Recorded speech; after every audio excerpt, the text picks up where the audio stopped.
Hey everybody, welcome back. I'm sure you see the change of scenery behind me, but we stopped off at my parents' house really quickly, just to like pick up mail, stuff like that. And before we went to go pick up our little one from school, and today's exciting because we're gonna be bringing her to my nephew's birthday party, so she's gonna have a whole bunch of fun. But anyways, I hope you had a great week. This is going to be my update for week 31. Whoop, whoop, we're getting through it.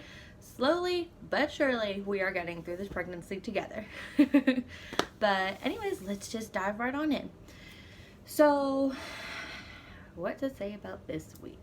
Sorry, I just washed my hands and there's like water trapped under my ring and then it feels weird. So I'm like, dry up. But look, I have a little elephant. Huh, he makes me happy. way off.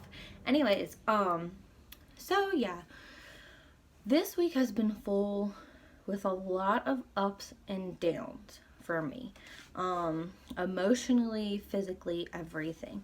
Emotionally, I've been really stressed. I'm pretty sure none of you really know, but my husband had lost his job.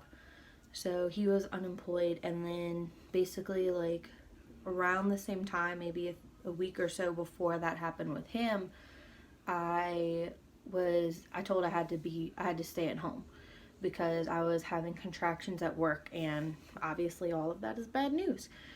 So been at home, and he's been at home with me, been looking for jobs, things like that. So honestly, we have loved spending so much time together and with Devin, and it's been really good for us personally, like connecting and in our marriage and him with the babies and everything like that. And it's been really good for Devin too, because she has no other siblings. So, well, I'm lying, she has a half sister, but we don't really get to see her because she lives with her mom in Texas. So this is going to be Devin's first real time having a sibling. And with that, of course, there comes like a lot of emotional things for her. So we've just been going through that, dealing with it with her as best that we can.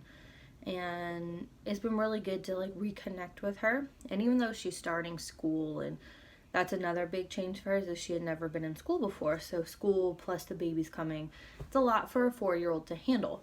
So just dealing with all like the changes like that in our life. And then of course there's the financial situation where we had gotten behind on our bills, and I was so beyond stressed out. Like I couldn't handle it. Like I was really moody, I was angry, I was sad, like I didn't really want to eat. I just kind of went through like this, I don't want to call it depression because I'm not obviously clinically diagnosed with depression or anything like that, but I went through my rough patch with it all. And it was extremely difficult for me, and my husband tried to get me to talk about it, and all I could do was just like cry in his arms. And it was a lot emotionally and mentally for me, and it's scary, like thinking that you're not going to be able to pay your bills. So what's going to happen? Like we're going to lose our apartment. We were going to lose both of our cars. We were going to blah, blah, blah, this and that. And how are we going to feed our 4-year-old and all this other kind of stuff. So there was a lot that really went with it. And basically I was broke and pregnant with twins. And I had so many issues dealing with it. And I tried to handle it as best that I could. But you could just see that I wasn't the same person that I normally am and always was. So that was a really big thing. But we had just been on top of praying, and we still like went to our church meetings and stuff like that. And through all of that, God brought us through. So we have really good news. My husband starts his new job on Monday. Yay! We're so excited. But honestly, I am a little bit nervous about it too, because he's going to be working like afternoon night shift. Basically, he's going to be working from 3 p.m. until midnight. So basically, Devin will only see him in the morning before she goes to school, because by the time that I pick her up, he's going to be at work already.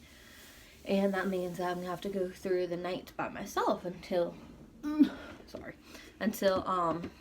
he comes home. So what we're probably gonna end up doing, which is also something I'm kind of getting used to the idea, is that I'm gonna be coming over here to my parents' house, and with Devin, of course. So that way I'm not at home by myself at night. Not that I can't handle it, but he feels safer with me being with my family in case something does happen, because we've had things happen in this pregnancy before. He was at work, I was home with Devin, and I was in the shower and I slipped and I fell. And I didn't hit my stomach or anything like that. Like, the babies were fine. I hit mostly like my face is what took the impact, and like my lips, my mouth, like all of that was swollen and things like that. But ever since that happened, it was kind of a traumatic event for him and for me and all of that. But that's a whole other story going on. So, yeah, I'm probably going to end up coming over here. And then with him working, we also realized, okay, well, it's going to be me at home with the babies at night by myself. And he would rather me be here where I can have help at night and things like that if I need it, like putting Devin to bed while I'm dealing with the babies or this, that, and that. So it'll help with our schedule, like especially with her for school, her routine, to keep it more regular. And then for my benefit as well as getting help with the babies while he's at work. So basically, yeah, we're figuring out exactly how that's going to happen and when that's going to happen, because we feel like it's going to be soon, simply because we live on the second story and the stairs are getting harder and harder for me to deal with and for me to go up and down. So I'm probably going to end up over here before the babies are even born, probably like sometime this month, I want to say. So yeah, that's a whole other thing that we're sorting out and getting used to as well. So that's kind of like what's been going on there. And then also more about being a good mom and being a good parent. I feel like with me being a Christian, I will be the first person to say that up front. I feel like the family is the first mission that God has charged us with, is to be have that influence and teach that to your children, keep it in your marriage, things like that. And so since I feel so strongly that being a good parent, and I'm also like, because I'm getting bigger, like I'm pretty big. Right now I'm about the size of somebody who's like 38 to 40 weeks of a singleton pregnancy. So I get like the shortness of breath and stuff quite often. So I'm not like breathing all hard on y'all. It happens. But what was I saying? Oh yeah. So I feel like being a good parent is one of the biggest responsibilities that I am charged with in life, and I take that very seriously. And I love my daughter with all of my heart. I would do anything for her. I would die for her, like anything, because that's my baby. She's my heart. And knowing that I'm going to be having 2 more, and right now I know that she needs me, and I know that they're going to need me. So I've really been thinking a lot about that, like how life is going to be different and how I'm not just giving everything to one child. I'm going to have to balance it up between all of them and show them all that I love them and all that I care about them. And I feel like that's going to be a big adjustment in life that I'm going to have to learn how to deal with. So I've been thinking about stuff like that because I want to be a good mom. I want to be a good woman for my daughter to look up and be like, I want to be like my mom. Like, I feel like as mothers, we set the example of what a woman should be like, what a lady should be like, more importantly, because just because you're a woman doesn't make you a lady. But that's also another topic. And then that's very important to me. And then for the boys, I want them to be like, well, I want to marry someone like my mom, and like how my mom was with my dad and things like that. And I feel the role is the same for my husband. Like, he is setting the example for Devin. Like, I want to grow up to marry a man like my dad and have qualities like my dad. And he's going to be setting the example of what a man should be for the boy. So all of that has been really on my mind lately. It's hot in here. Like, the fan isn't on, and woo, now it's like 80 degrees outside because the tropical storm Nate or whatever is supposed to be coming by like Sunday. So we're really watching that to see if we have to evacuate because woo, excuse me. But yeah, that's a whole other thing. But it's just getting warm. Like, it felt really nice and cool, and now it's getting hot and I'm feeling it inside. But yeah, so all of those kind of things have really been on my mind lately. And I've been feeling a lot mentally and emotionally and things like that. And if y'all want, I can talk about that further and more in depth in another video. But since this is just an update, that's kind of like touching bases on most of the things that have been going on. Now, physically, I've been having some things going on too. Like, the steps are definitely getting harder for me to go up and down. My shortness of breath has really been like coming into play, and I realized that I need to drink. I've been like stepping up and drinking more water because I'm needing it, because it is hot and the babies are getting bigger, so they need more, and then they're draining it all from me. Like, I naturally have oily skin like on my face, and I have to put like moisturizer on like all the time because my skin is getting dry, and I have to exfoliate more often, like things like that. So I'm noticing like I really need to step it up with that.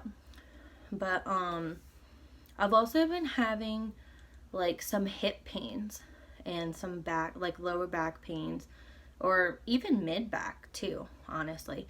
And then I've also, what's kind of concerned me, my doctor's appointment is next Friday, so I'm definitely going to talk to her about it. But I've been having like some abdominal pain, to where some of it is just like, I can tell it's just sore because my body's getting bigger, my ligaments are stretching, my joints are stretching, everything like that, making room for them, and then also later on for when I actually give birth to them. But I've had probably like twice this week a time where I've like verbally like yelled out or like expressed pain, because it would just come on like boom, all of a sudden, like it would just hurt here. And it mostly is at night when we're trying to go to sleep and I'm trying to get in a comfortable position. But to the point where I'm in pain and I don't want to move and I don't want to have to do anything. My breathing pattern changes because I am in pain, and my husband gets really concerned. He's like, if this doesn't go away, we're going to go to the ER, because we don't know like what's going on, if something's wrong with the babies, if something's wrong with me, blah, blah, blah. So that's happened about once or twice. But thank God, like, I would feel the pain, and after a little while, it would cease, and then that would be it for the night. So I don't really know what's going on with that. I don't know whether it's really like Braxton Hicks that I'm starting to experience or anything like that. So that's kind of been concerning, and I'm definitely going to be bringing that up to my doctor when I go to the next visit, because singleton pregnancy is completely different than twin pregnancy. And I can't compare what I felt with my daughter as what I'm feeling with these two, because what might have been one thing for her can mean something completely different with them. So I've definitely noticed that a lot of like stiffness, like stiff and sore, like that kind of feeling has been happening too. My hips have been hurting. I told my husband, I'm like, I feel like an old lady, I'm only in my 20s. And he laughs at me all the time. But yeah, so that's been going on. I've been noticing that like my feet are starting to swell, like not majorly to where it needs to be a concern, but definitely there's been like a little bit of swelling. And my husband says that my toes look like sausages. I'm like, thanks. He's like, they're little stubs. I'm like, who wants their toes to be called stubs? So that's been going on. I've noticed that I get tired a lot more easily. Like, they are demanding more of me, and that means that I need to be resting more, I need to be eating more, I need to be hydrating more, and I'm really starting to feel all of these effects as they are getting larger. So I am becoming more tired. I am needing to sleep. I can't physically do as much as what I had been. So my husband has been awesome, and he was really like stepping up and been helping out with the house and anything that I need. Like if I need to get up, like let's say I'm laying in bed, he's like, don't. He'll get up and he'll help me get up. That way I'm not straining my stomach muscles and things like that. So it's been a lot physically on me, I feel now, and I'm finally starting to figure out like a regimen that's helped me. So it's like, okay, I'm learning my limitations, I'm learning what I can do and what I can't do. So yeah, that's been a really big adjustment for me too, is not having the ability to be as active and do as much as I did previously, because they're needing me to rest and then I'm also needing the rest. So that's been a big learning thing this week too, because that's honestly, it's like it's hit me, like I'm starting to feel all of these things. And when I do rest and when I'm not doing as much and when I am sleeping more and I'm eating like regularly, I feel so much better. So it's like, okay, I'm seeing how my body is changing and how it's gonna have to be for the rest of this pregnancy. I'm also having a lot of food aversions. Like if I don't want something, like my big thing, I used to eat baked chicken all the time. I don't want to have anything really to do with chicken like that. Or something else that we eat on a normal basis, like red beans and rice. Like I'm from New Orleans. Obviously red beans and rice is a big thing here. I want nothing to do with it. Like, oh, that's been another thing. I am really gassy. It's always coming out one way or the other. I'm either always burping or always tooting. And it smells terrible. It really does. And but also, I've been having a lot of acid reflux too, which I didn't have further in the pregnancy. But obviously they're getting bigger. They're pushing on my stomach more. So not only that, but I'm also changing like more conscious decisions of what I'm eating too, to help out with that. Also, I find that I am peeing on myself, like not full pee, but like just enough to where like it makes you uncomfortable and conscious of it. And that mostly happens when I'm laughing or like sometimes when I sneeze. Most of the time it's when I'm laughing, and it's my husband's fault, because to me my husband is like the funniest person in the world and I love it. But I can't always control it because he makes me laugh to where like my face turns red and everything. So he makes fun of me for it. And he also like when I'm laughing and stuff, I'll pass gas too, and then he finds it funny, and we've been having a really comedic time with each other. So yeah, those are like the main and big things that I've been experiencing lately. A lot of physical changes and a lot of emotional changes, but thank God that everything is working out, everything's being taken care of. Ooh, the babies are getting hungry because I'm eating like every few hours. Like I'm get so hungry, and I think that that's a great sign, because if I'm wanting more, that means that they're demanding more and that they're growing and all of that. So that's good signs. It makes me feel good about that. But yeah, so those are like the main things that I've been going through lately. I'm trying to wrap it up because this video is getting pretty long, and I am like super friendly and talkative, so I can like keep talking for forever. I never shut up. But yeah, so definitely those have been going on. And if y'all want to have any more updates like about emotional state, mental state, like what I have been going through, or like physical changes, stuff like that, or anything else that y'all really want to hear about or have an idea of what you want me to talk about, go ahead and leave it in the comments below and I will go ahead and get on that. But yeah, until next time, y'all have a good one. Mwah.